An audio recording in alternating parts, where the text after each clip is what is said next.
नमस्ते। आज के इस एक्सप्लेनर में हम स्टॉक मार्केट के एक बहुत ही गहरे और सच कहें तो थोड़े डार्क टॉपिक पर बात करने वाले हैं। मार्केट में एक ट्रेडर की साइकोलॉजिकल जर्नी, यानी उसकी मौत और पुनर्जन्म। अब सोचिए, मौत, जी हां, एक नौसिखिए यानी एमेच्योर ट्रेडर की उस अफरा तफरी और इमोशनल मौत से ही एक शांत, अनुशासित, प्रोफेशनल ट्रेडर का जन्म होता है। चलिए इस पूरी जर्नी को डिकोड करते हैं। देखिए, एक कड़वी सच्चाई ये है कि ट्रेडिंग में किसी भी सीरियस करियर की शुरुआत हमेशा विफलता की एक गहरी खाई से होती है, और एक दो बार नहीं, हजारों बार फेल होना इस सफर का हिस्सा है। एक अमेच्योर ट्रेडर अपने ही बनाए रूल्स में, अपनी उम्मीदों में सैकड़ों हजारों बार फेल होता है। आईने के सामने खड़े होकर खुद पर गुस्सा आना, खुद को कोसना, ये सबने फेस किया है। लेकिन जो वाकई में इस गेम में टिकना चाहता है ना, वो इतनी बार फेल होने के बाद भी हार नहीं मानता। अब लगातार हारने और निराश होने के बाद होता क्या है? एक बहुत ही इंटरेस्टिंग साइकोलॉजिकल शिफ्ट आता है। इसे ऐसे समझिए जैसे अगर शरीर के किसी एक हिस्से पर बार बार चोट लगे तो एक टाइम के बाद वहां दर्द का एहसास ही पूरी तरह खत्म हो जाता है, बिल्कुल सुन्न। ठीक वैसे ही जब मार्केट में उम्मीदें बार बार टूटती हैं तो दिमाग उस दर्द का आदी हो जाता है। धीरे धीरे उस हार और उस दर्द से कोई फर्क पड़ना ही बंद हो जाता है। तो अब हम एक बहुत बड़े ट्रांजिशन को देखते हैं।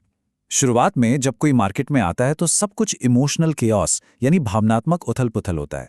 हर ट्रेड सिर्फ उम्मीद या होप के सहारे लिया जाता है। लेकिन जब वो दर्द सहने की आदत पड़ जाती है, तब ट्रेडर अपनी सारी उम्मीदों को एक बॉक्स में बंद कर देता है और नम्ब एक्सेप्टेंस यानी एक शून्य सी स्वीकृति की अवस्था में आ जाता है।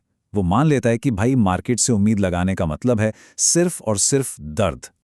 और पता है, उम्मीदों के इसी अंत से जन्म होता है एक डिसिप्लिन ट्रेडर का। ये वो फेज है जहां ट्रेड का रिजल्ट चाहे जो भी हो, प्रॉफिट हो या भारी नुकसान, अंदर से कोई इमोशनल रिएक्शन ही नहीं निकलता। प्रॉफिट होने पर कोई एक्स्ट्रा खुशी नहीं और लॉस होने पर कोई डिप्रेशन नहीं। दिमाग अब पूरी तरह से स्टेबल और शांत हो चुका है। ये जो पूरी तरह से इमोशंस को कट ऑफ करना है ना, यही मार्केट में सर्वाइव करने का सबसे बड़ा सीक्रेट है। जब प्रॉफिट और लॉस पर एग्जैक्टली जीरो इमोशनल रिएक्शन होता है, तब जाकर एक ट्रेडर को अपनी उंगलियों पर कंट्रोल मिलता है। मतलब भावनाओं के अभाव में माउस पर बार बार क्लिक करने की वो जो खतरनाक बीमारी होती है ना, ओवर ट्रेडिंग, वो अपने आप खत्म हो जाती है। तो जब इमोशंस रास्ते से हट जाते हैं तो उनकी जगह कौन लेता है? उनकी जगह लेता है लॉजिक, और ये लॉजिक आता है पोजीशन साइजिंग से। जब कोई प्रोफेशनल बनता है तो वो हवा में तीर नहीं चलाता। वो हर एक ट्रेड में अपने कैपिटल का एक गणितीय रूप से तय किया गया फिक्स हिस्सा ही रिस्क पर लगाता है। भावनाओं में बहकर बड़ी क्वांटिटी उठाने के बजाय एक प्रॉपर साइज में ट्रेड करने से रिस्क मुट्ठी में रहता है। यही वो टूल है जो ख्याली पुलाव पकाने से रोककर वास्तविकता में ले आता है। और पोजीशन साइजिंग के साथ ही एक और बहुत जरूरी चीज जुड़ती है, रिस्क रिवॉर्ड रेशो। अगर हम एक अमेच्योर और एक प्रोफेशनल के अप्रोच को कंपेयर करें तो एक अमेच्योर का रिस्क हमेशा हाई होता है और रिवॉर्ड का कुछ अता पता ही नहीं होता। लेकिन एक प्रोफेशनल का रिस्क हमेशा कंट्रोल्ड होता है और रिवॉर्ड हमेशा उसके फेवर में होता है। मतलब वो केवल तभी ट्रेड एग्जीक्यूट करेगा जब संभावित मुनाफा लिए गए जोखिम की तुलना में बहुत अधिक हो। ये कोई तुक्का नहीं है, ये एक अचूक मैकेनिकल नियम है। सही पोजीशन साइजिंग और बेहतरीन रिस्क रिवॉर्ड नियमों का कड़ाई से पालन करने से ही भावनात्मक जुड़ाव पूरी तरह टूट जाता है, और तब ट्रेडिंग एक प्योर मैकेनिकल प्रोसेस बन जाती है। इसमें डर, लालच या काश ऐसा हो जाए वाली झूठी उम्मीदों के लिए कोई जगह बचती नहीं है। बस एक सिस्टम है और बिना किसी हिचकिचाहट के उसे फॉलो करना है, बस इतना ही।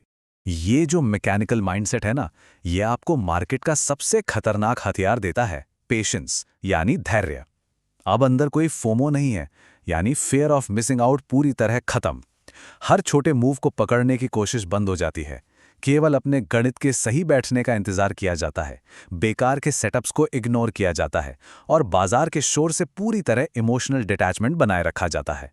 एक बहुत ही कमाल की बात कही जाती है, no trading is also trading, यानी कभी कभी ट्रेड न करना भी अपने आप में एक ट्रेडिंग ही है। एक अनुशासित प्रोफेशनल इस गहरी बात को अच्छी तरह समझ जाता है। सही मौके का इंतजार करना, चुपचाप स्क्रीन के सामने बैठकर सिर्फ बाजार को ऑब्जर्व करना और कुछ न करना, वास्तव में अपना कैपिटल बचाने की एक बहुत ही एक्टिव और पावरफुल स्ट्रैटेजी है। अगर हम इस पूरे एवोल्यूशन को देखें तो शुरुआती 1-2 साल एक केओटिक बिगिनर के रूप में बीतते हैं, जहां सिर्फ भावनाएं और गलतियां हावी रहती हैं। तीसरे चौथे साल में आता है डिसिप्लिन ट्रेडर का वो सुन्न दौर, जहां सिर्फ सर्वाइव करना सीखा जाता है। और फाइनली 5वें साल के बाद जाकर एक निपुण प्रोफेशनल ट्रेडर का जन्म होता है। तो ये रातों रात होने वाला कोई चमत्कार बिल्कुल नहीं है। इस प्रोफेशनल स्टेज पर पहुंचने के बाद बाजार को देखने का नजरिया पूरी तरह बदल जाता है। पुरानी अवास्तविक और दर्द देने वाली उम्मीदें हमेशा के लिए पीछे छूट जाती हैं। अब चार्ट पर कोई कहानी नहीं दिखती, केवल लेवल्स दिखाई देते हैं और पूरी तरह से डेटा के आधार पर लेवल टू लेवल एग्जीक्यूशन किया जाता है।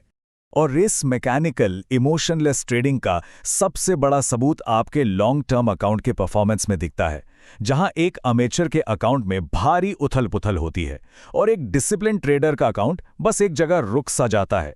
वहीं एक प्रोफेशनल ट्रेडर का अकाउंट सही रिस्क रिवॉर्ड और पोजीशन साइजिंग के कारण लंबे समय में लगातार और मजबूत तरीके से ऊपर की ओर बढ़ता है। रातों रात अमीर बनने की उन फैंटेसीज को छोड़कर जब हम धीमी लेकिन पक्की रियलिस्टिक सर्वाइवल की राह चुनते हैं तो सिर्फ बैंक बैलेंस ही नहीं बदलता, इस अनुशासन से हमारा खोया हुआ आत्मसम्मान भी लौट आता है। एक ट्रेडर फाइनली आईने में खुद को फिर से गर्व से देख पाता है, बिना किसी रिग्रेट के। क्योंकि देखिए, अंत में ये समझना सबसे जरूरी है कि ये पूरा गेम सर्वाइवल का ही है। स्टॉक मार्केट एक कभी ना खत्म होने वाले युद्ध की तरह है। यहां अंतिम जीत किसी तुक्केबाज की नहीं होती, जीत सिर्फ उसी की होती है जो अपने मैकेनिकल नियमों का बिना रुके पालन करता है और आखिर तक डटा रहता है। जो सरवाइव करेगा वही पैसा बनाएगा। तो ये दर्दनाक लेकिन शानदार जर्नी आखिर में हमारे सामने एक बहुत ही गहरा सवाल छोड़ जाती है। क्या तुरंत और भावनाओं से भरे मुनाफे के उस रोमांचक भ्रम में फंसे रहना इतना जरूरी है कि उसके लिए मार्केट में अपने सर्वाइवल को ही दांव पर लगा दिया जाए? क्या वो थ्रिल वाकई इस कीमत के लायक है? इसी सवाल के जवाब में ये तय होता है कि कौन हमेशा एमेच्योर बना रहेगा और कौन एक प्रोफेशनल बनकर उभरेगा। आज के इस एक्सप्लेनर में बस इतना ही। इस पर जरूर विचार कीजिएगा।